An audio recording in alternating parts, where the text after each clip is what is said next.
पीवरी कौन? वेद व्यास जी महाराज के पुत्र श्री सुखदेव जी महाराज। भागवत जी सुनिए सबने, बोलो जम के बोलो, सुननी है ना भागवत जी? सुखदेव जी ने राजा परीक्षित को कथा सुनाई थी, अरे बोलो तो ठीक है। सुखदेव जी महाराज की धर्म पत्नी का क्या नाम था? पितरों की लड़की पीवरी के साथ सुखदेव जी महाराज का ब्याह हुआ था।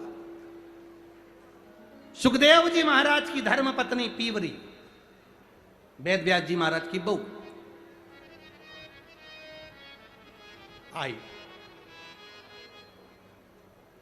अगर आप लोगों ने भागवत सुनी होगी तो आप लोगों को मालूम होगा कि सुखदेव जी महाराज जब वेद व्यास जी महाराज के यहाँ सुखदेव जी महाराज का प्रागट्य हुआ, सुखदेव जी महाराज जब वन में जाने लगे, उन्हें रोका तो पूछा मुझे क्यों रोकते हो? तो कहा तुमने अभी गुरु मंत्र नहीं लिया, कहाँ जा रहे हो?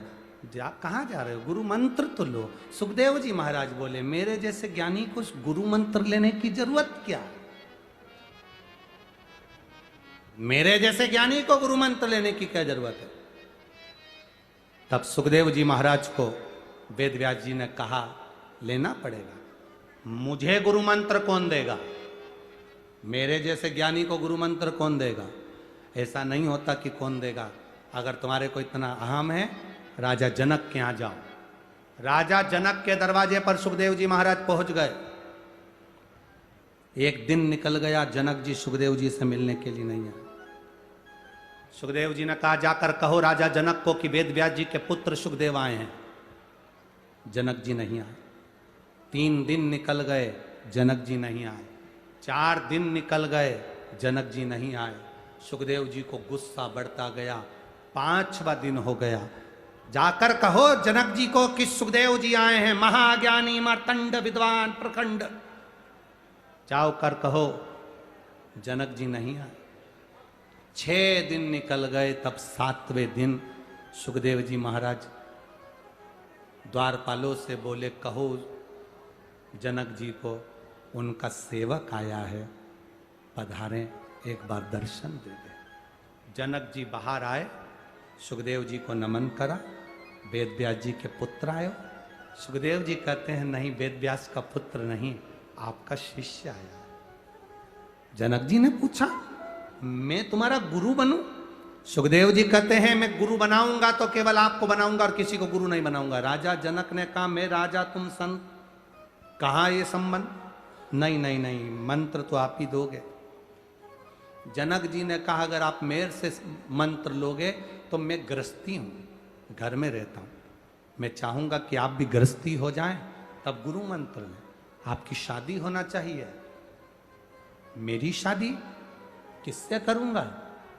मेरे बराबर की कौन कन्या होगी? जनक जी ने कहा तुम्हारे बराबर की केवल पितरों की लड़की पीवरी एक ऐसी है जो महाविद्वान है। पीवरी एक ऐसी है जो महाविद्वान। देवी भागवत कहती है, आप लोगों ने अगर पढ़ी होगी तो स्मरण में होगा, देवी भागवत कहती है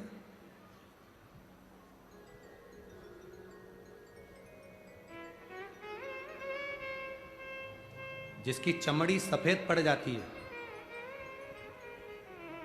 जिसको चर्म रोग हो जाता है, सफेद चमड़ी जिसकी पड़ जाती है, या सोरासिस जैसी बीमारी भी हो जाए, या चर्म रोग किसी भी तरह का हो जाए, कोई खाज हो गई या चर्म रोग हो गया, गाय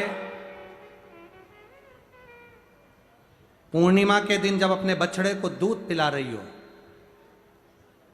और बछड़ा जब दूध पी रहा हो, दूध पीते पीते बछड़े के मुख पर फेन आ जाता है, उस फेन को चम्मच में निकाल लीजिए।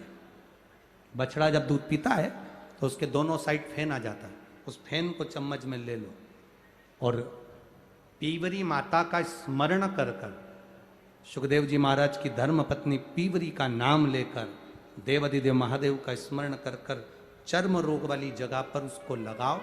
थोड़ी देर बैठो, उसके बाद आधे घंटे के बाद स्नान करो। 2-3 बार करोगे, चमड़ी अपने असली रंग में आना प्रारंभ हो जाती है और चर्म रोग धीरे धीरे समाप्त होंगे। पीवरी विद्वत्ता का एक स्वरूप है। सुखदेव जी महाराज की धर्म पत्नी पीवरी का नाम कोई साधारण नाम नहीं। देवी भागवत में अगर आप पढ़ेंगे, देवी भागवत में ये संवाद मिलेगा। कोई तुमसे पूछे कि सियोर वाले महाराज ने कहां से बोला पीवरी का नाम, तो आप देवी भागवत में पढ़ सकते हैं, देवी भागवत में स्मरण कर सकते हैं। पीवरी